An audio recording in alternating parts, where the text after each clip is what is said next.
Hello, Titans and guests.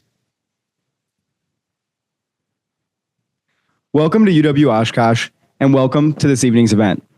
My name is Zachary Zergabel, and I am a senior biomedical science major, and I am the winner of the UW Oshkosh Tommy G. Thompson Center Leader Scholarship Award winner. Thank you for being here tonight.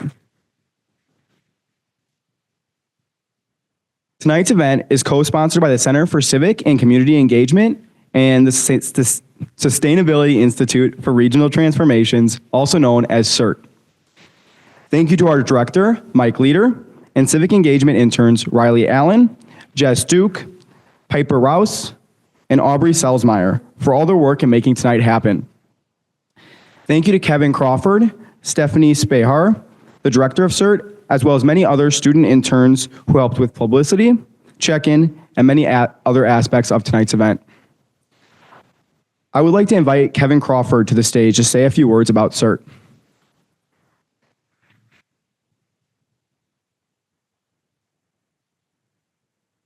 Thanks, Zach. Thank you all for being here. I want to especially welcome our community members and anyone here who's online as well. We appreciate you joining us for this. I hope you find the event valuable, and I hope you'll feel welcome to join us at any other UW Oshkosh events in the future. Our UW Oshkosh Sustainability Institute for Regional Transformations began in 2017 as an effort to expand our campus-level sustainability effort out into the greater Northeast Wisconsin community. We recognize that sustainability efforts occur in many areas outside the university, and we hope to build these efforts together, sharing ideas and learning from each other. Tonight's event is part of a broader effort involving CERT and the statewide Forward Agriculture Project. Working together with Wisconsin farmers and the broader food system, we hope to find ways to ensure the long-term sustainability of farming in Wisconsin. This project brings together people from across the different agricultural and food production sectors. If you'd like to learn more about that project after the event tonight, you can ask me or our director, Stephanie Spehar, here in the front as well. We'd be happy to direct you to the website for more information about that or connect you to the right people. Thank you. I'll turn it back to Zach.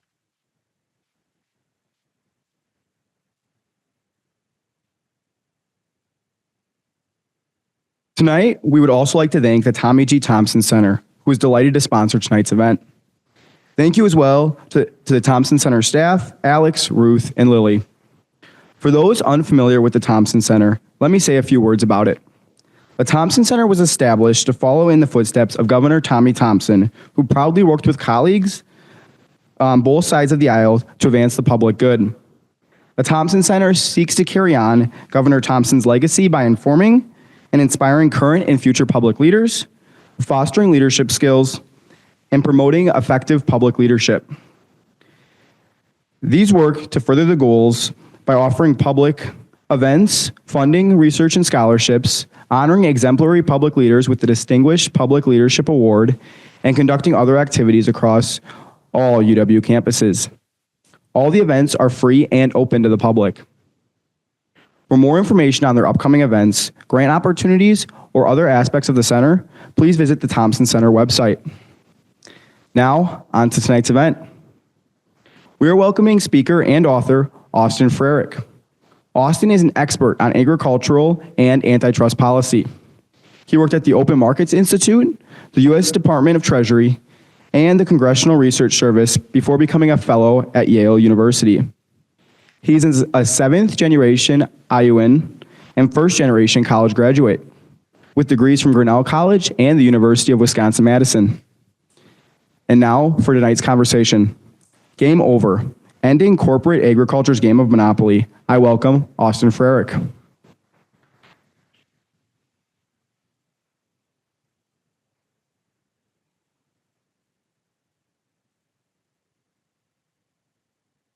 Well, first of all, thank you so much for having me here tonight. And I have to tell you, it's surreal to be in Oshkosh without traffic because I usually only come here for the air show.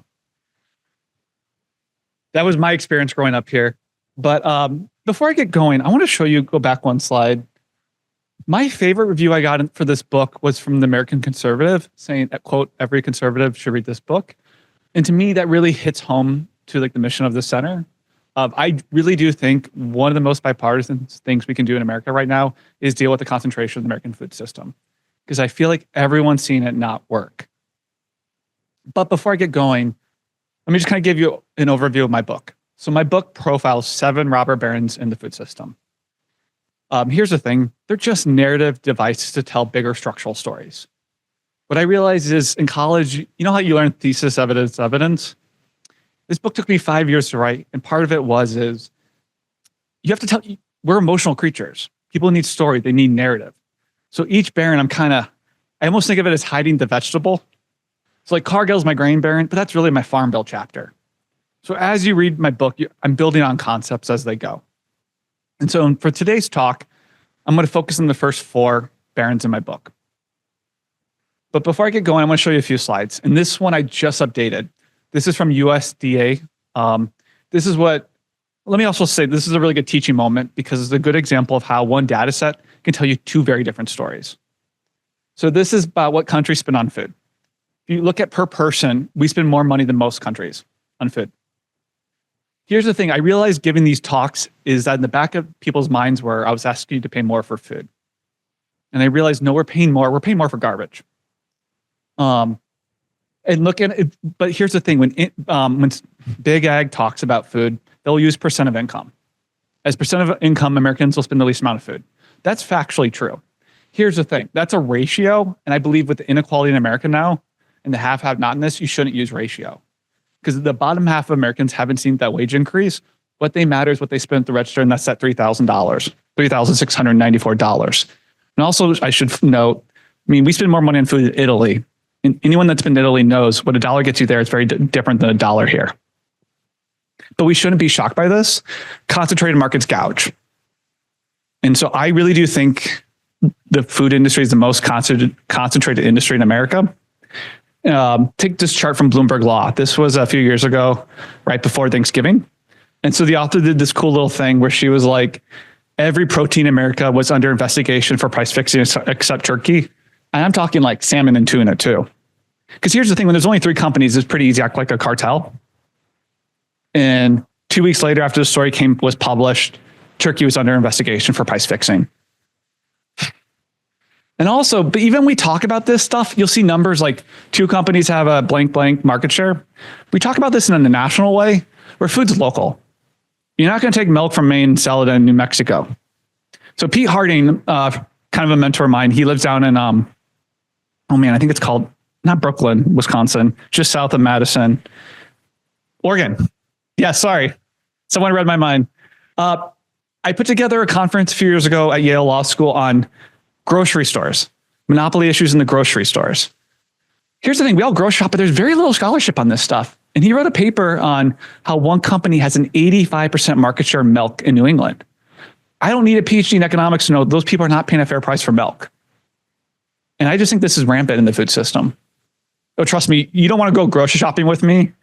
Because I love to point out for example, one company has like a 50+% of peanut butter because they buy all the different brands. And I love this chart. I think this is a really good example of how, this is like the nerd version of a picture says 1,000 words. This is beef.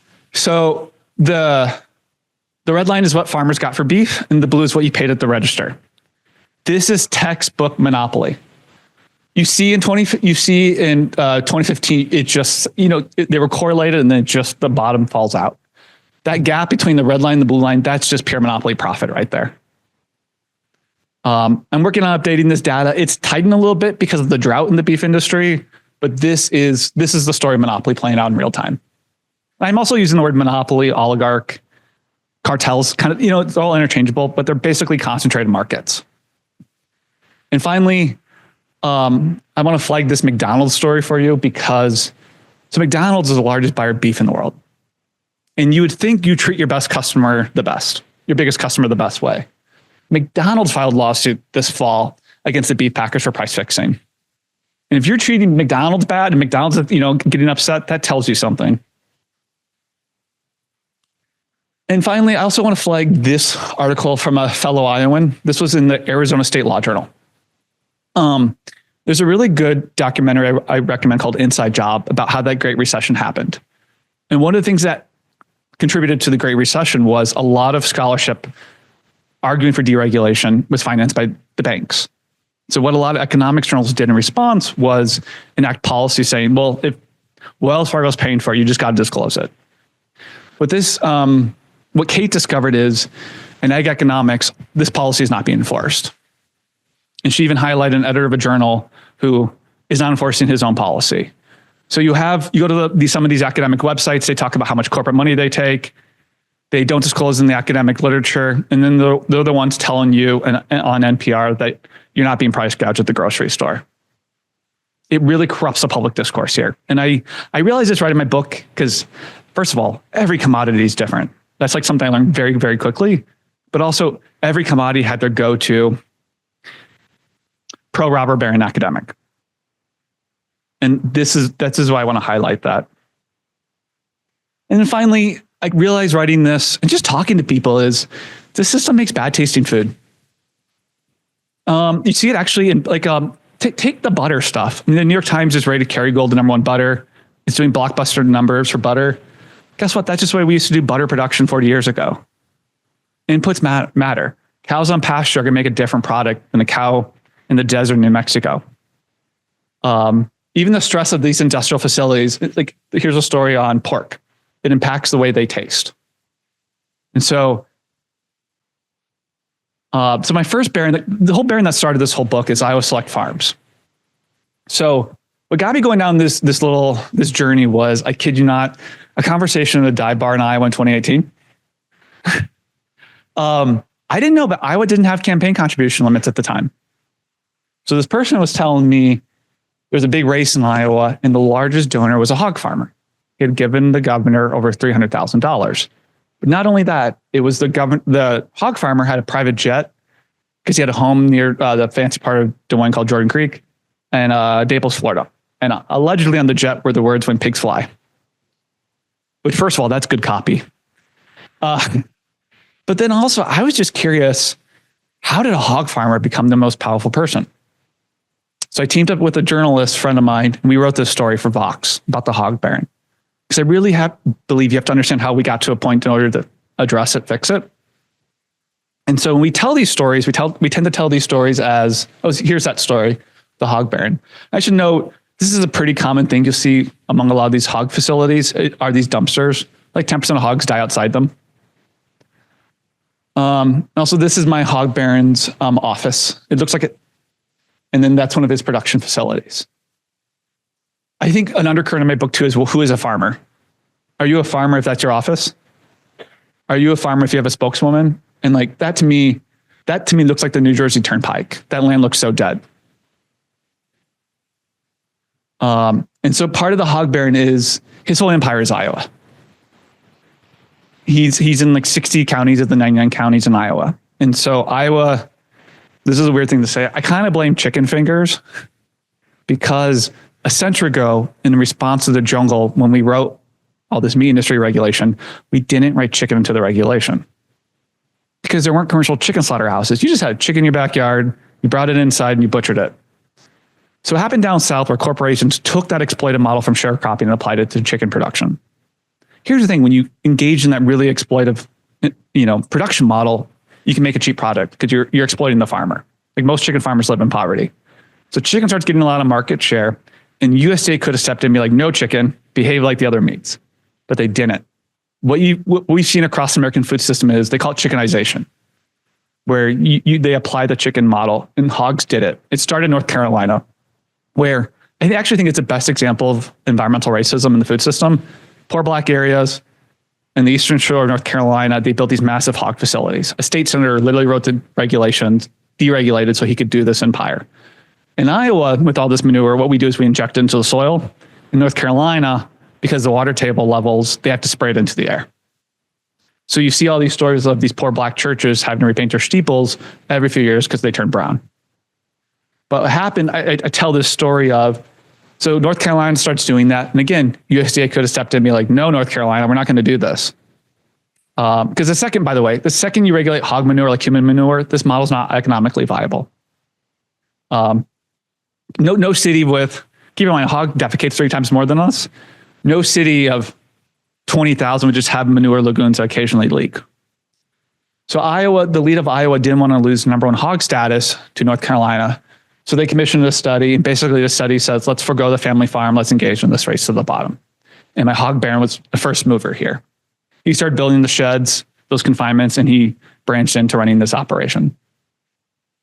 You saw a true rural rebellion in Iowa because the way it works in Iowa is they took away local control.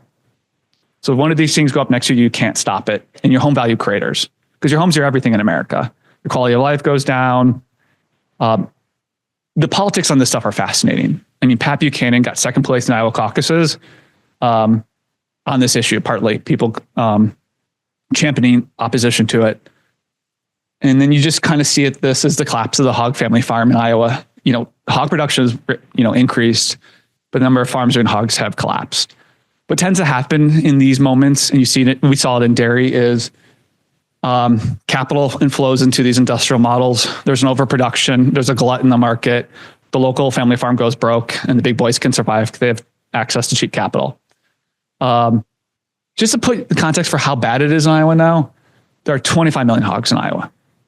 Given that they do 3 times more manure than us, that's the manure of 75 million people. That's the population of Texas, California, and Illinois combined. And basically, that regulatory structure has been gutted. And the waterways in Iowa are an open sewer at this point. 60 to 70% of them are too polluted for you to go in. And the big thing in Iowa right now is it has the second highest cancer rate in America. And the only thing they can talk about in Des Moines is they blame it on tanning beds. Trust me, look at my skin. Iowans are not tanners. So my next baron is Cargill. What's wild about Cargill is I originally didn't plan to write about them. Here's the thing. Cargill's always kind of been there. Like I played soccer next to a Cargill plant. I went to church next to a Cargill plant, but I never really knew who they were. So check out this prose I found from one of their own brochures. I should also say Cargill's my grain empire, my grain baron. They move 1 in 3, 1 in 4 grains globally. They're actually the largest private company in America now. They're bigger than the Koch brothers. This brochure said, quote, "We are the flour in your bread, the wheat in your noodles, the salt on your fries. We are the corn in your tortillas, the chocolate in your dessert, the sweetener in your soft drink. We are the oil in your salad dressing and the beef, pork, or chicken you ate for dinner. We are the cotton in your clothing, the backing on your carpet, and the fertilizer in your field." First of all, that's beautiful prose. Second, that is power. I think of Cargill as the modern day version of Standard Oil. You don't know who they are, but it's all about the movement. It's actually, from my experience researching, the most powerful people tend to be the middleman. That kind of middle thing that you don't see, but they have their hands in a lot of pots. Also, fun fact, Cargill started in Iowa. They started up near Decorah, Iowa. So just to put their size in context, their revenues as a company is equal to all the tax revenues of these states in grain in a given year. So this chapter, as I mentioned earlier, is really about the story of the Farm Bill. I kind of focus on 2 farm bills in this chapter, the original, what I call the New Deal Farm Bill, and then the 1996 one, which I call the Wall Street Farm Bill. The New Deal one, I think of it as like Goldilocks, where it's all about finding that sweet spot. You don't want to overproduce, but you want to make sure the farmer makes a decent living. So you get a little subsidy, but you also have to take land out of production. And there was carrots and sticks, and there's also a cap. You can only get so much. Here's the thing. The family hated it because they want to move and process as much grain as possible. So anything that limits production, they hate it. They thought FDR was evil, yada, yada, yada. Turns out stable markets are actually good for business, and they really prospered under the New Deal. They went from a regional player to a national player. And then over time, they systematically attacked the Farm Bill to undermine that kind of Goldilocks framework. With the New Deal, the Wall Street one I talked about, the 1996 one, all the guardrails come off. It's all about overproducing grains. So if you grow grains in America, you get a ton of subsidies. You grow carrots, you get nothing. We are picking favorites. And I think the best example of it is crop insurance. When most people hear crop insurance, they think it's for like a thunderstorm. It's not. It's insurance for low prices, where 60% of the premium is paid for by taxpayers. On top of it, there's no limits on it anymore. So unbeknownst to most people, Bill Gates owns the most farmland in America. So Bill Gates can get as much low price insurance to grow corn as he wants. So here's keep in mind what this does is, well, first of all, this is one of my favorite graphs to make this point. For every dollar you spend at the store, this is what a farmer gets. After those New Deal reforms, we saw an all-time high of almost more than 50 cents on the dollar. Now we're at an all-time low at like 12 cents. Imagine what rural America would be if it was more than 50 cents went back to these communities. Rural America is producing the most wealth it's ever produced, and none of that money is staying there. And then on top of it, so going back to this overproduction of grains, Julie Guthman at Santa Cruz has done really good research on this. So much of the obesity crisis in America is rooted in this overproduction. It takes money to be healthy now in this country. The Farm Bill is built for Pepsi, not for the farmer anymore, not for us. I think the big wild card here too is what's Ozempic going to do to this stuff? This is the one I can't get my head around because I think the most interesting data set right now in America is Walmart because they have your prescription data and they have your grocery data. So they can see what's going to happen. And finally, I end this chapter with, I originally thought of Cargill as, like I said, Standard Oil, but I actually think a better comparison is almost like the 19th century British Empire. The sun never sets on their empire. Like they're still in Russia because you don't know who they are. And this little example really hit home to me. So Financial Times, a British business publication, published 10 years ago a report by Oxfam, where in Colombia, they had a massive civil war, killed 250,000 people. And what they did in response to the civil war was do land reform. And they put a cap on how much farmland one person could own. Cargill not only exceeded it exceeded it by 36 times using secret little companies. And I use this example, we just see the tip of an iceberg. Think of it like the Titanic. You're just seeing the tip of their power of shaping the food system. My next baron is JAB. Here's the thing. I promise you, most of you have not heard of them, but you probably bought their coffee in the last week or two. They're my coffee baron. Keep in mind before I show you this slide, they did not sell a single bean of coffee in America until 2012. They now own all these brands. Yeah, this is like my wow moment. It's that illusion of choice I told you about.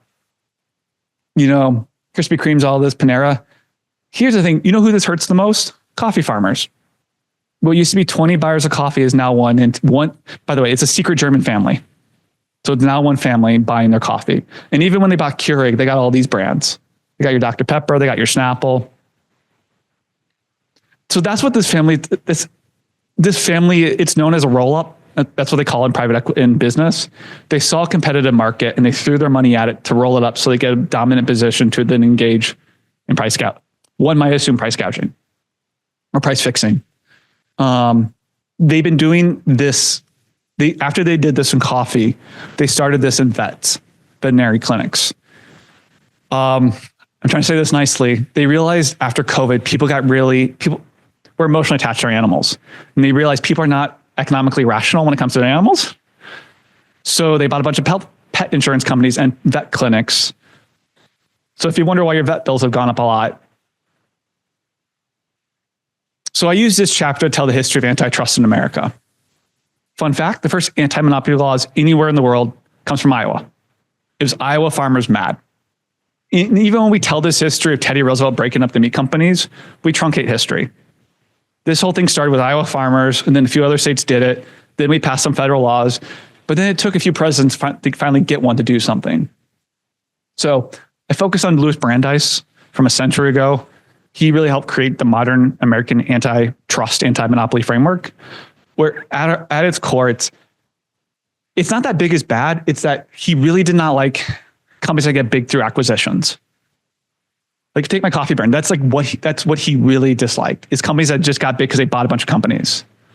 So essentially it made it really hard for companies to buy another one because knowing like no company buys another company for pro-competitive reasons. So Robert Bork comes along.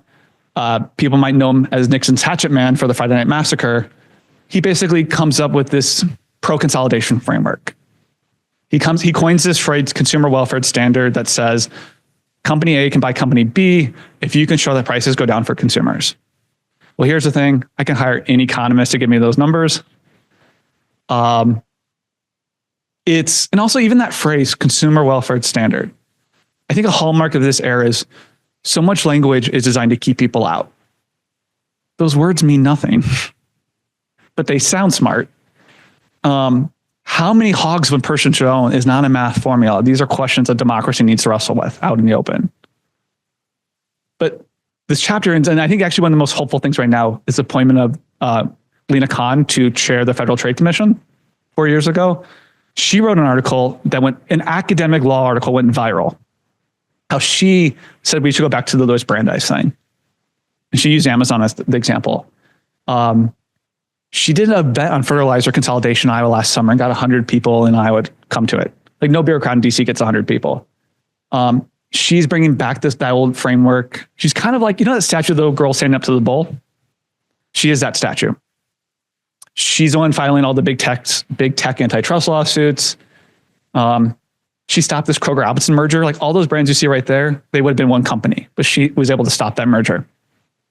And what's fascinating about this merger too is under corporate testimony, the corporate executives admitted in small towns where they have dominant market positions, they're engaging in price fixing, or their people are paying more. So think of the irony of that. The communities producing the food are paying the most for the food. But again, I kind of view this, I feel this is all cyclical. I mean, I think we're just living in a laissez-faire moment. And, these things greed always goes too far. I think Lena is an example of what the system could be. Also, I should say too, whatever your politics are, I mean, you had Matt Gaetz praising her in the Wall Street Journal last summer. And Vice President Vance as well.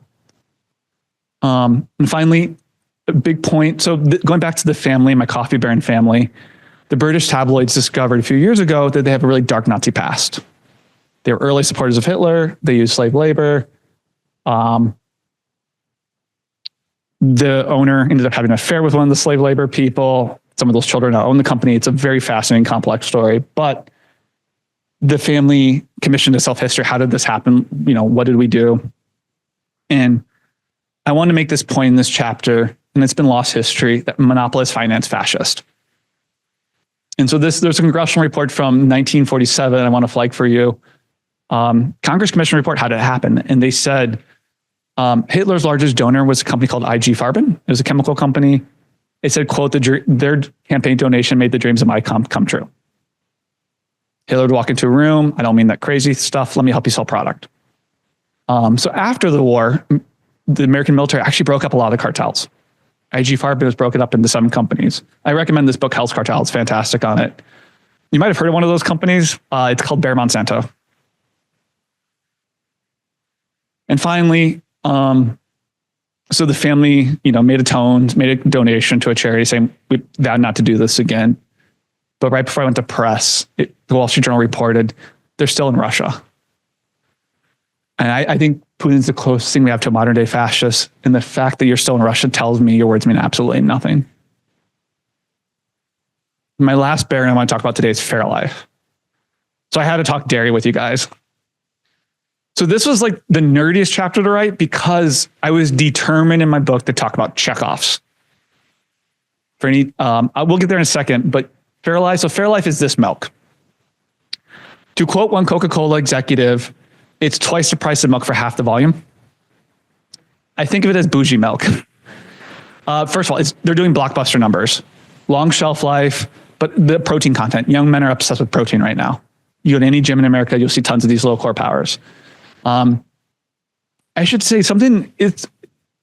Writing this book, you really do have to admire the brilliance of some of these individuals who created these companies. Like Mike and Sue they saw what happened to the hog industry in Iowa and they go, we're not going down like that. They wanted to make a branded product. They also saw the coming water crisis in the West. They were originally dairy farmers in New Mexico. So they moved their dairy operation to Fair Oaks in Indiana. They bought 20,000 acres of farmland at once. You know why I found out, because that's really hard to do. It was supposed to be a third Chicago airport. That just never panned out. Here's the thing though. When I was driving, first of all, I'm a big believer in you have to see things. When I was driving around their operation, I kept seeing canals everywhere. And I was like, I've never seen canals around cornfield before. And I learned all this history. This used to be an Everglades. Lake Michigan used to overflow into this area. It was known as Everglades of the North. Like Teddy Roosevelt used to go hunting here. So first of all, I don't know if you should be doing row crops here, let alone industrial intensive dairy production. So in this area, their operation now has 35,000 cows. Cows defecate a lot. They defecate as much as the city of Austin, Texas in a given day, this operation. Simply put, the environment cannot handle this much manure.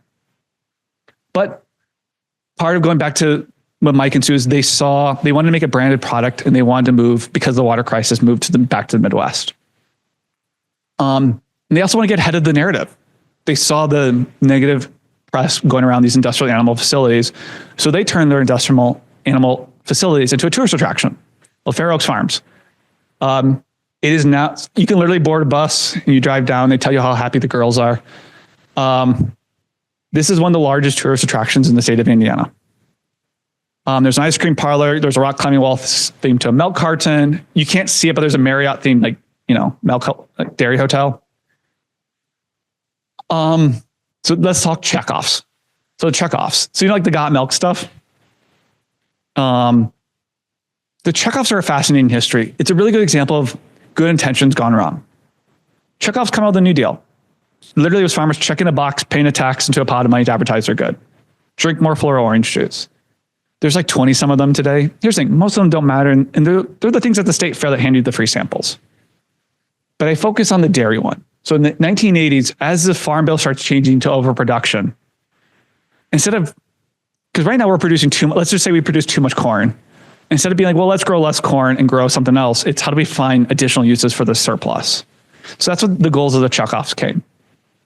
At first, they did these advertising campaigns, the got milk thing. They realized they didn't really work. What I argue is they started using it to manipulate a lot of the junk science. But let me back up for a second. Mike and Sue, my dairy barons, hated this. Because keep in mind, they're selling you a fancy milk. Generic milk is their competition.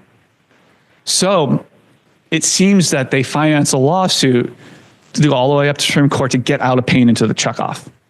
And they lost. So I have to be very careful with my words here. They seemingly then got into bed with the checkoff.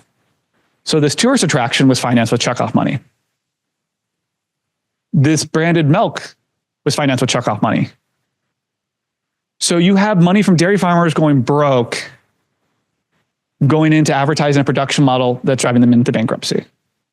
You have a product, their money going into product for private gain. It's the corruption. And so just to also put in mind how big this checkoff program is. The Christmas tree one only has $1 million. Dairy is a $600 million pot of money. We don't really know how big it is because there's so many government accountability reports out there saying how awful USDA is at keeping track of it. And it's also finances the revolving door at USDA. So there's been a lot of vocal Wisconsin dairy farmers noting that Secretary Vilsack for Obama and Biden served as an industrial dairy lobbyist working for the checkoff in between making $1 million a year. So it finances that revolving door. And also, to me, it finances the worst part, in my opinion. It's financing a lot of the junk science. So cows on pasture, they're fertilizing their feed. And you shove them indoors, you need fossil fuels to grow their feed, but when you pool their manure indoors, that creates additional methane gas. So this production model is actually even worse for the climate.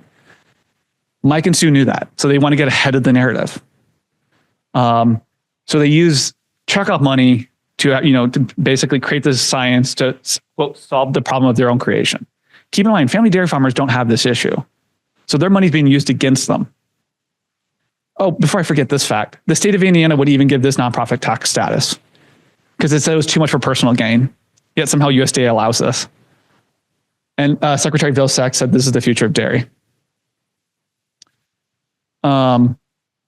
So these digesters, so a lot of this climate stuff, ethanol in airplanes, all that kind of stuff it's kind of financed by this checkoff ecosystem. Because also I should note, as we privatize our land grants, these private dollars have filled the void. And finally, Bloomberg just did a massive story. This Fairlife has been huge. So Coke bought Fairlife from my dairy barons a few years ago. And it's been a massive blockbuster for Coca-Cola. And you can just see, this is sales data I got. It's a few years old, but just Fairlife keeps going up and up. And finally, I learned researching this chapter that my dairy barons claim residency at the Ritz-Carlton in Puerto Rico. Most likely is Puerto Rico doesn't have capital gains income tax. So if you're selling your product to Coke. And the other thing too, I realized about these industrial dairies, and most of you probably know this already, it's very labor intensive. Most undocumented men doing the work. I kind of view a lot of these operations as almost like feudal lords. They're usually the largest employers in town. And not only they're the employers, but they're usually the landlords for the workforce. So you see stories of like This American Life where you have 12 workers living in a 2-bedroom trailer. And finally, you know that picture I showed you of me touring the CAFO? Sorry, the confinement? A worker died inside that. I uncovered in my research. He was sucked into the intake for the manure digester. He had, I believe he was from Honduras. He had 3 children. And the fine was $10,000 for this. And to me, I was telling a student earlier, this is actually one of the scariest things I read researching this book, because I learned this was never reported. Someone died in one of the largest tourist attractions in the state of Indiana. And here's the thing. It wasn't like I was running around with a magnifying glass or doing FOIA. This was out in the open. This was in Ocean Records that I uncovered. It was right there. And I think to me, this shows you the state of American media right now. No one's looking. Especially in agriculture, a lot of the news is financed by the checkoff. So it's a lot of, I call it's just industry press. I'm just going to speed through these last few barons just so you can kind of get, this one tends to shock people just so you get a little taste of the other barons. So this is Driscoll's, my berry baron. They sell 1 in 3 berries, but they don't grow a single berry.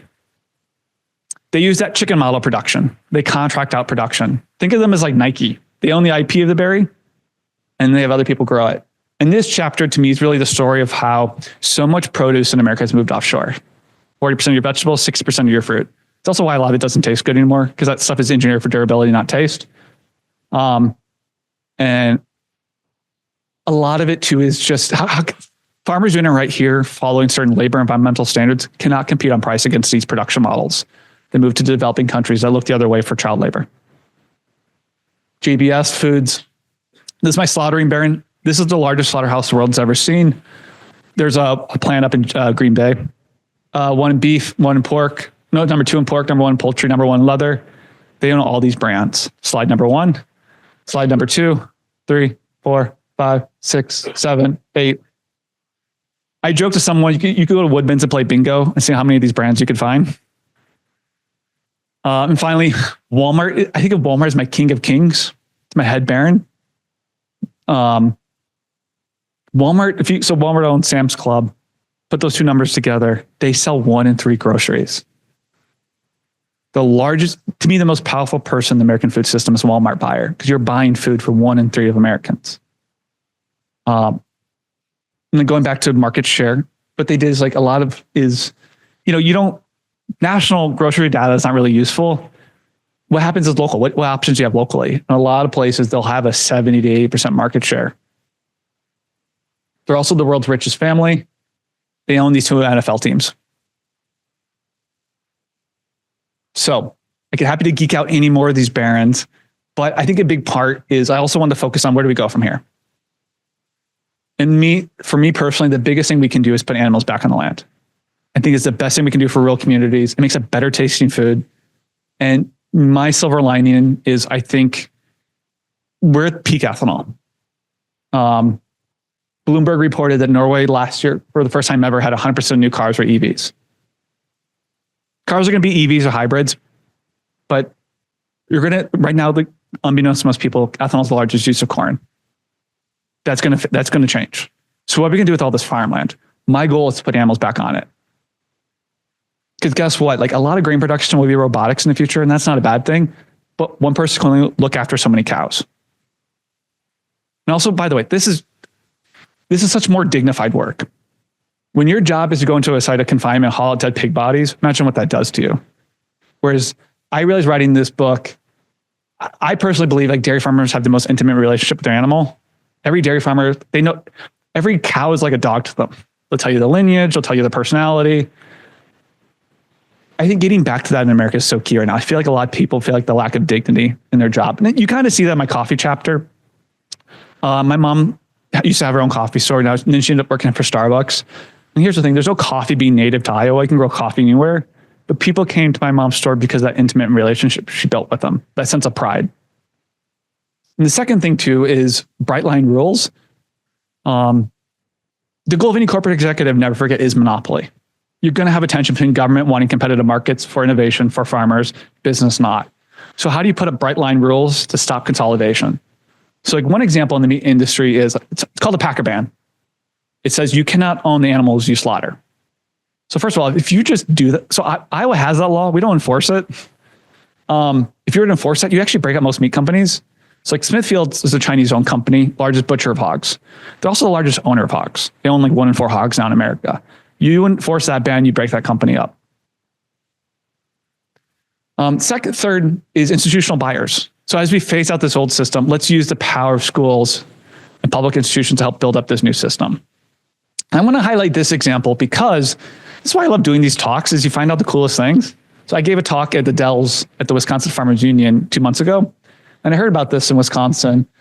Bunch of nonprofits and people got together to create this thing where historically in Native American lands, we just gave them surplus junk government food. What they did instead was they bought from tribal farmers and gave people tribal food, helped maintain heritage, things like wild rice, all that kind of stuff. First of all, that's a great thing. And I think loss, and I say this as someone who went to like Wisconsin, the beauty of Wisconsin is a lot of great ideas come out of here. Unemployment insurance. Like keep in mind, DC is always the last to know. Things always start locally. You got to test it out, work out the kinks. Like this program, people have worked years on this to figure it out. But like once you have a proof of concept, you're like, okay, great, let's do this national. Let's expand this program. So that's what I really want to push people to focus on and now is proof of concepts. What should these systems be? Because guess what? Politicians love to go brag about this. They like taking the photo. You need to show people that it works and it's viable and figure out the kinks. And also tell your story. Like I only know this because I literally a conversation in the Dells. Fourth, is we got to rethink the Farm Bill. Right now, the Farm Bill picks crops, and I rather shift to a model where we subsidize farm practices. We're picking favorites, and we shouldn't. Fifth, I think a big thing, unappreciated thing in the food system is how much of it's actually foreign owned, especially in meat packing. Most meat packers are non-American at this time. In regards like the TikTok ban being foreign ownership is maybe looking at just for national security issues, just having our food providers being American. 6 is to rethink the USDA. One example is, so the Federal Trade Commission has all the antitrust authority in America to police those markets, except meatpacking. USDA has a carve out. What about taking USDA has just proven it's incompetent at doing this job. What about taking that power and giving it back to the Federal Trade Commission? Things like that. 7 is journalists. It's cliche, but I believe in this big time. See something, say something. Journalists are your best friends. And here's one example. I was working on a friend's old farm in Western Iowa this summer. I was having dinner with a banker, and she was telling me so Iowa has this great program where control the deer population. We pay deer farmers, you can hunt a buck and then you can donate it to a food, sorry, my words right now, a meat locker. They'll process it and give it to a food bank and get reimbursed. What a great way to do it. What a great program. She was telling me though is no one's testing for lead. So we don't know if this is lead tainted meat being given away at food pantries. So I let this journalist know back in July, and she just published a story. You can see in this map, only the state of Minnesota test. And that's just because of an email I sent her. So now we know. This is a wild story. You know the movie Fargo? You know that mulch scene? So in Iowa, in Western Iowa, like I said, 10% of hogs die inside these facilities. Some confinement owner was taking his hogs to a mulcher and just throwing them onto a field. That's illegal. An older woman was driving by and saw it, reported it to the state. State didn't do anything. So you know what she did? She told the local Omaha TV stations. Guess what? It blew up. And something was done. Never underestimate the power of an email. But also be nice. Getting mad on Twitter does nothing. Be nice. Hey, you should know. Let me tell you about this farmer doing it right. Just view a journalist as your friend. Number 8, this is both state and federal. When you elect a governor, when you elect a president, you're electing a team of people. Tons of appointees. Who do you want in these positions of power is really, really important. Number 9, and this is to the students out there, research. What I love about this space is what should these systems be? So like, for example, that grocery conference I mentioned, I had one student write a paper on, she's like, why in New Haven is there only one grocery store and it's awful?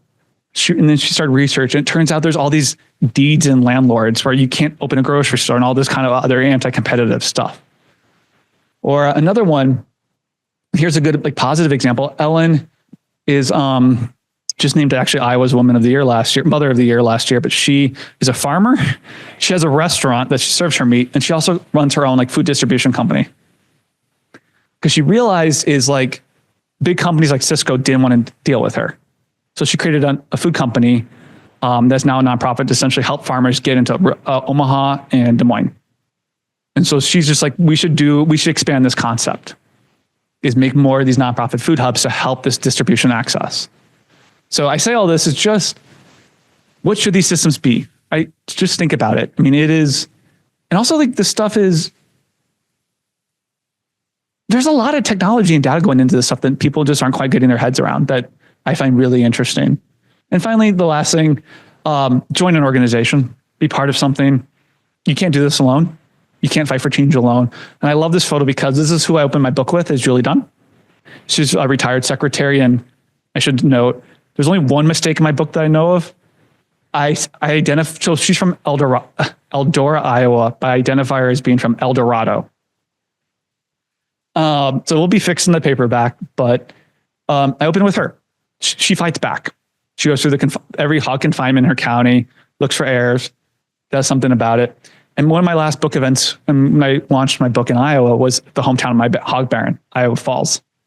It was the one time I was kind of nervous because you go in the heart of the beast. So I joked to my husband, I turned on my tracker on my phone, so if I show up in a manure pit the next day.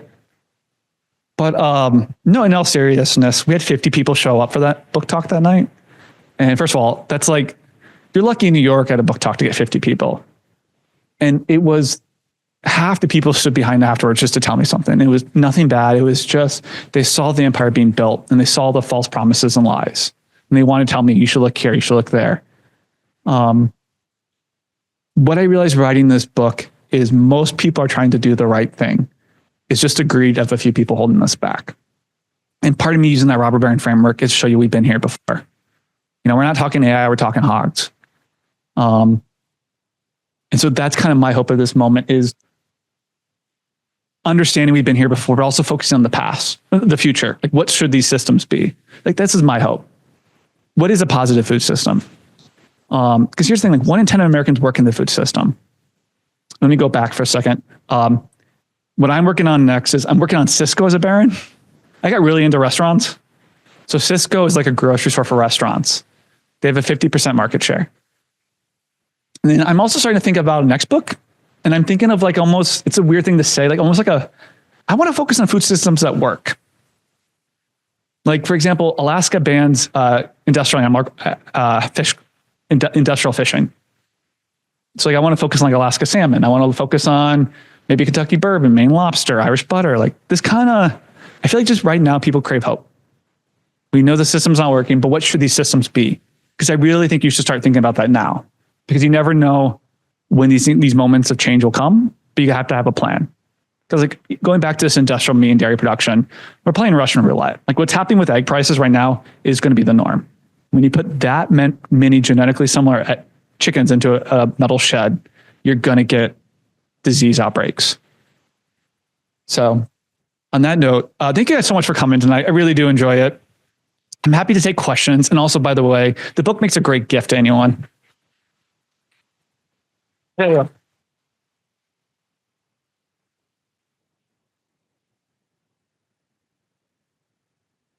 Who's that one? So yeah, we'll take questions. Please use the microphone so the folks online can also hear your question. And folks online, you can type in a question and we'll get your question asked as well.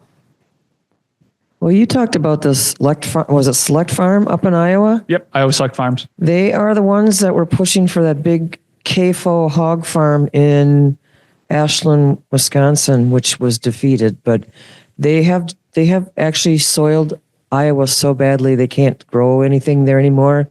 So that's why they're looking to Wisconsin. They want to come and destroy us next. Yeah, you hear this in Iowa, is there's just, you can't build anymore.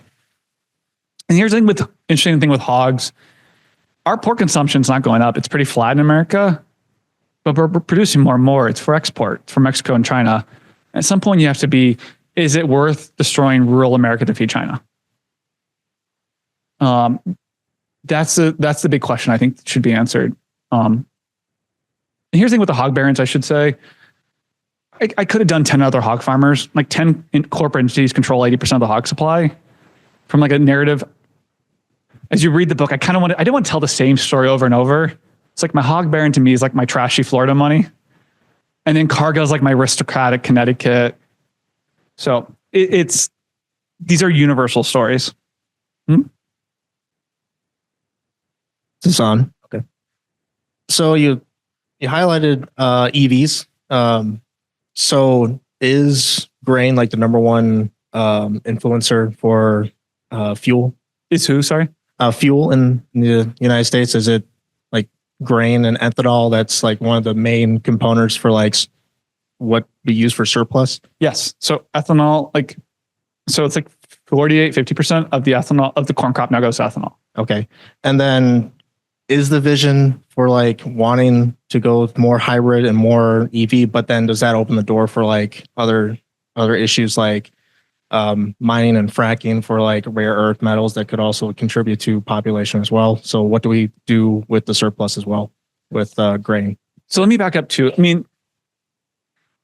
keep in mind, ethanol is not economically viable without massive subsidy. It's the joke I made, and I was kind of, it's the weirdest, the hardest. If anything in this presentation, the third rail is ethanol.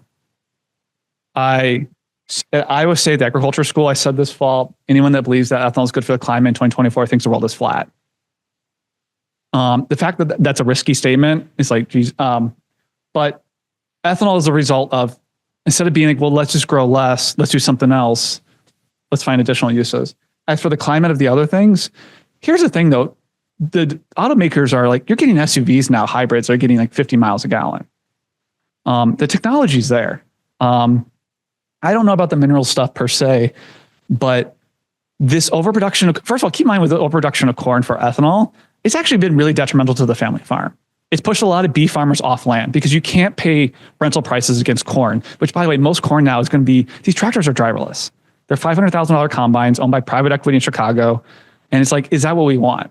And speaking of private equity, from my knowledge, like John Deere, like farmers are trying to go like back alleyway to try to fix these things because all that software is from John Deere and they pay so much and bankrupt those farmers. But on the other aspect of things, so you think a farm bill will help with the overproduction of like, say, pushing for grain to be used for ethanol and other purposes that might be contributing to obesity and other topics you've covered tonight? I think it's kind of whispered in DC right now.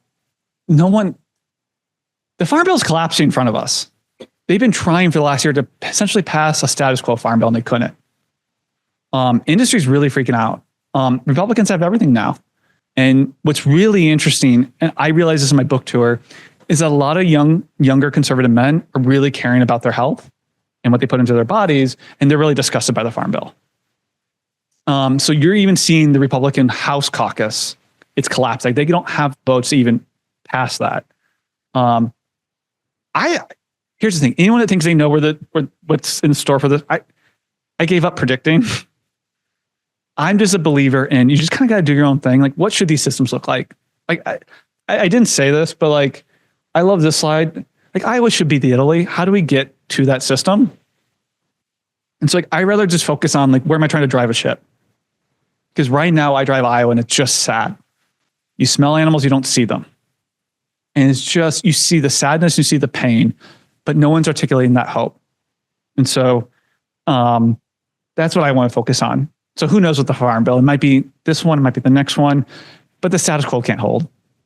It's just everyone's seeing it's not working. I mean, I can't say it enough. That is what shocked me the most about this book. It's just it's the easiest conversation to have. I can have with anyone with politics. They're just agreed it's not working. We have 2 online questions. Mm-hmm. The first one is, what would you say that everyday people could do to support moving away from these food monopolies and moving more towards local farmers? So if you have the privilege, buy locally if you can. But more importantly is really, I think the best thing you can do is the farmer doing it right, pair them up with the school. Schools, a lot of farmers will tell you privately, they don't like to do the farmer's market. You get rained out, it's not consistent. But guess what? Schools buy carrots every week. This is a good politics. There's no reason why all beef served in Wisconsin schools should come from Wisconsin beef farmers. We shouldn't be serving our kids Brazilian beef from the rainforest. So focus on that. It's focused on local procurement. Because like putting a local green pepper in Dollar General is not going to change anything. But schools buy a lot. And so how do you help stabilize that? Because you can't, we didn't get here overnight. It's going to take decades of shifting this, but you got to start shifting it. Also, it's just, I can't say this enough. The school meal stuff is, they tried feeding Lunchable to kids. What I go back to is, our two big community colleges have really good culinary programs, Kirkwood and DMAC. And some people just want to go to college, learn to cook, and spend their day making made from scratch meals from local farmers. First of all, what a great job. What a dignified job to have. But on top of it, the system we have now is radical. It is radical that we try to give our kids Lunchables. It is radical that one man has 5 million hogs. I can't say that enough. Is so much of what we're talking about is actually very traditional. Then we've got a second question, which is, what does a realistic post-ethanol agro-America look like? Just honestly, it's animals on the land. It's just, this is so sad. I was talking to people earlier. I love going to grocery stores. That's like my little version of adventure, is checking out a new one. And my grandparents were taking me one down to southern Iowa by Missouri, an Amish one. We were driving and a car full of Iowans got excited because we saw hogs on a farm. How sad is that? Because you don't see hogs out on a December day on the week, but you did all the time growing up. The future is just, especially in southern Iowa, that's really hilly land. You shouldn't be doing you shouldn't be doing row crops. It's not good for the soil. It's not good for the hill. It's just putting that, this is a really good way to example. That banker I was telling you about with the deer, I asked her one day too, why are all the silos in Iowa falling apart? Because she told me, and she compared it to a retirement portfolio. The beauty of a family farm is you have multiple crops growing. So if one craters, you're still going to be fine. And you're also growing your own food for your animals.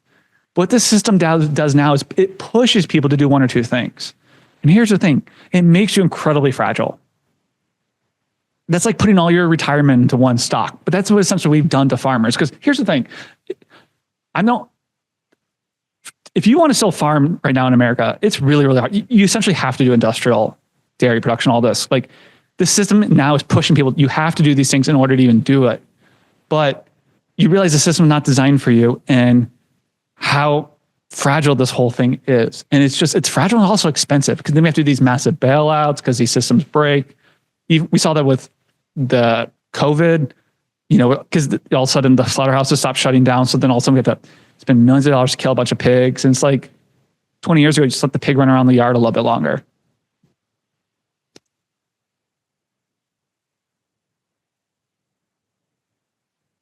Thanks for this talk. It was really great. I would just want to return to the issue of rethinking or revamping the Farm Bill and ask you, to what extent did you cross paths with in your exploration of these barrens with A, chemical companies, and B, big pharma? Because it seems like a lot of the crops that are heavily subsidized are monocultures and pesticide and potentially herbicide intensive. And then on the animal side of things, there's a lot of antibiotics, right? So those are pretty powerful vested interests. Yeah.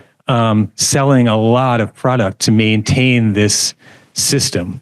And so to what extent are you negotiating that in your book or in your thinking? No, so yeah. I'm laughing about two things on that. Number one, going back to this point on students writing papers, I had a student write a paper who knew pharmaceuticals, and she realized, corn's the same thing.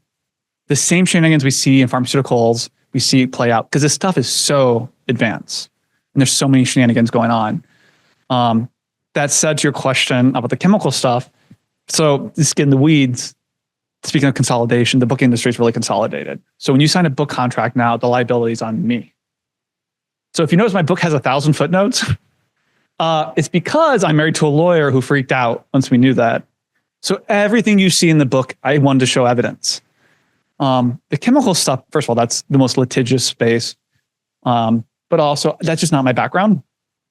I don't really touch the diet stuff or the chemical stuff in my book because I'm more of a structuralist and I don't know that. And there's also, by the way, there's also good books on that out there and I'm happy to recommend them. But that's the weird thing about writing a book about robber barons.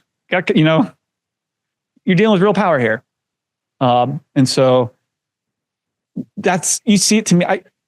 The weird thing about a book is like, you want to tinker with it. Oh, trust me, I have Google Alerts on all my barons. So there's little sections I want to open up again, tweak. And the cancer stuff in Iowa to me is the biggest one I would want to tweak. It's so clear what's going on there. Iowa's drenched in chemicals and like, I don't know, at some point, this is not sustainable. So I go back to.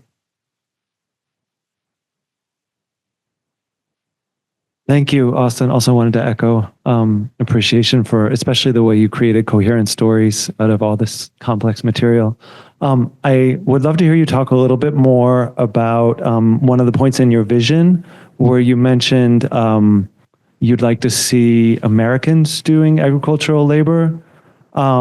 And have you talk a little bit about who counts as Americans, first of all, and then second of all, is that because, the system rests on exploited foreign-born labor and you'd like to see the labor justice change in the food system or what's the rationale behind that? So to clarify on two things. One, for that, I was saying more American-owned corporations.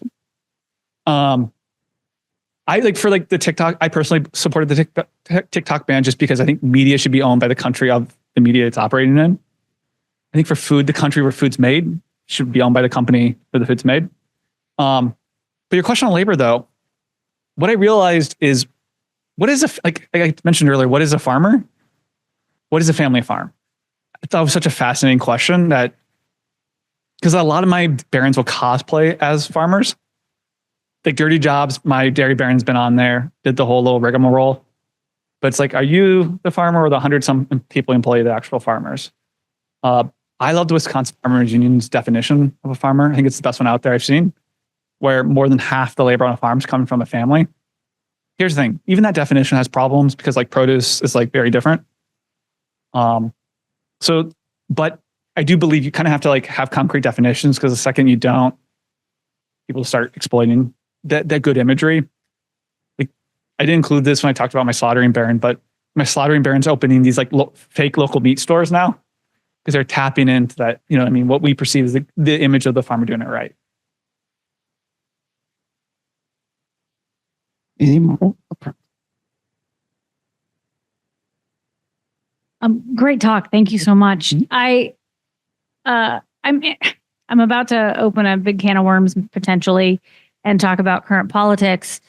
With the recent freeze of funds and that farmers rely on, do you have any thoughts about what that says about the future of farming in the near term? For example, like our family farm, we're in the process of switching to regenerative grazing and our EQUIP grant just got pulled, right? So we are one example in a sea of farmers out there who have been screwed in the short term. And so I'm just curious given all of this, how the political landscape feeds into, no pun intended, into farm's future. I think you'll see more. My read of this moment is there's like a show over here, but then there's like the actual policy concrete stuff. And I think more will just favor the 0.1% of farmers. I think you'll just see the intensification of that. At the same time, I don't know. I have to be honest with you. I read Project 2025's USDA report for the first time this week. I liked half of it. But here's the thing. I know they probably won't do the good half. Like they support it. I'm on the same page with them as checkoffs. They want to take SNAP and put in HHS. I agree with that. At the same time, too, I think, to be really frank, this is me being my personal hat on. I was shocked in my book too. I saw the Maha thing kind of coming. Podcasts are huge now. Podcasts are like the new magazines. And a lot of it is also failure of certain administrations of both parties to do meaningful changes. Secretary Vilsack spent 4 years. You know, like when you go into like Quick Start, you see like that chicken product that's been warmed up. Those things are rampant with salmonella. And it took Vilsack 4 years to come out with regulations, and he did it the last minute, and then Trump administration just dropped them the next day. First of all, come on. It doesn't take you 4 years. Like wars were fought in that time. Vilsack, even like the meat monopoly stuff, like chicken farming in America is sharecropping. And they couldn't even, the Biden administration couldn't even stop it. And somehow when they wrote the regulations, it applied to chicken, but not turkey. Because I guess turkey's, you know what I mean? Like there's like an incompetency. Like when I read my slaughtering chapter, I think of my slaughtering barons as the kid that's never been punished. So my anger is actually at Secretary Vilsack. Like I think of him, okay, I don't know if this joke will work in this room. He's like Harold Hill in The Music Man. See, Music Man is that musical set in Iowa. If you ever see The Simpsons, it's called the Monorail Man episode. Harold Hill is this character. He's a snake oil guy. He'll tell you what you want to hear, but his words mean nothing. And that's what I saw with Vilsack. And I actually think that's really bad for democracy, is when someone says they're there to help and they're there and they undermine you. And I saw that in my hog chapter. I didn't mention this, but Vilsack's campaign for governor for re-election was against the head lobbyist for my hog baron. And the confinements were the big issue, one of the big issues. And he promised to do something. And now after he won, not only did not do anything, he oversaw the largest expansion of confinements in Iowa history. That breaks people. And one of the things I did research in this book is, I was just telling a student earlier too, I'd read all these news clips and then I'd reach out to people. Hey, how did this story play out for you? And what I realized, because the other question I get asked all the time, usually on the non-Midwest, is why do people vote against their economic interest? And first of all, what I realized, right, especially the hog chapter in Iowa, is a lot of rural communities have Stockholm syndrome.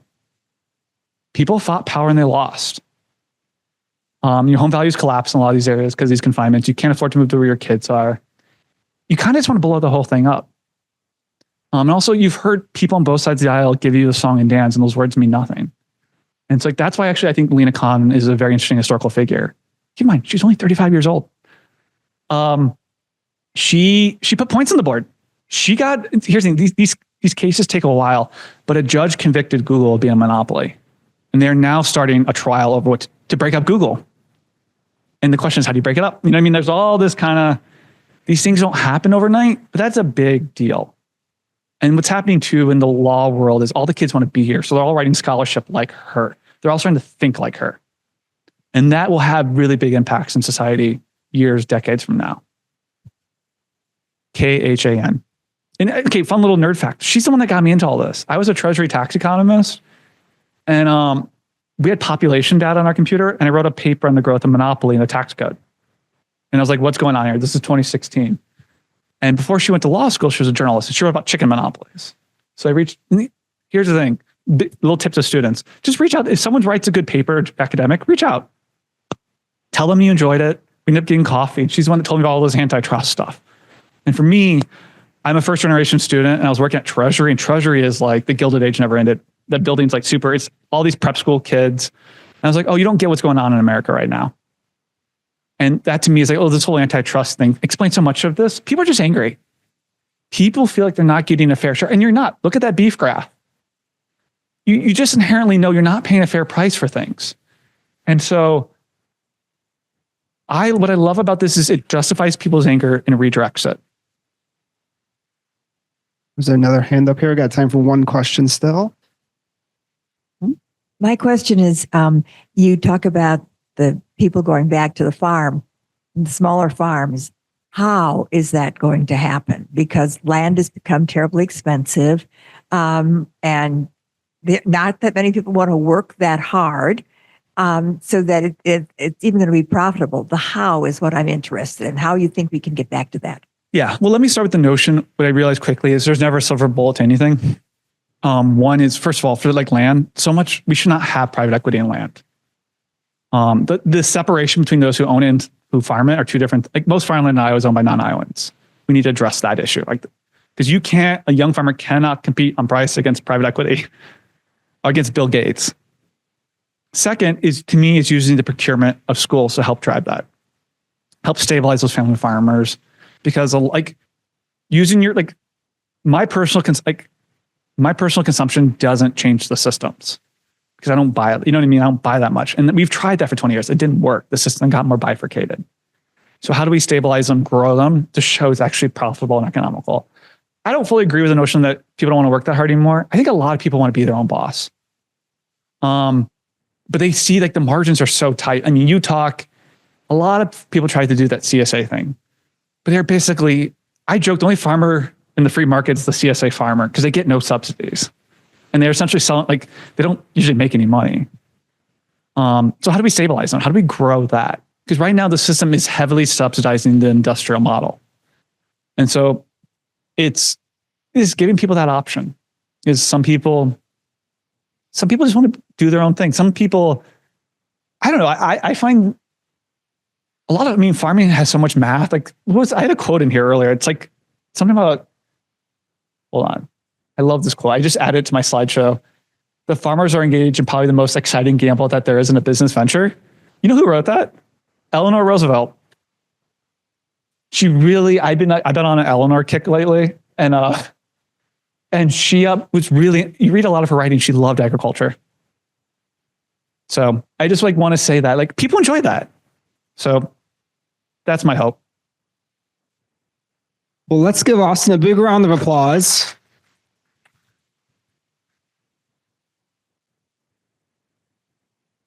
Let's give another thank you to the Thompson Center for sponsoring the event tonight, the Center for Civic Engagement and the Sustainable Institute for Regional Transformation for hosting tonight. And thank you all for coming. The night actually isn't over, which is great. Austin's willing to stick around till about 8 o'clock. We have a great reception for everybody, lots of food. So please go and eat and mingle and talk. And Austin will go to the back. So let's let Austin actually get to the back so he can sign books as well. So if you have a copy of the book, he'll sign it. They're also selling copies just outside the ballroom. So thank you all for being here. Another round of applause for Austin.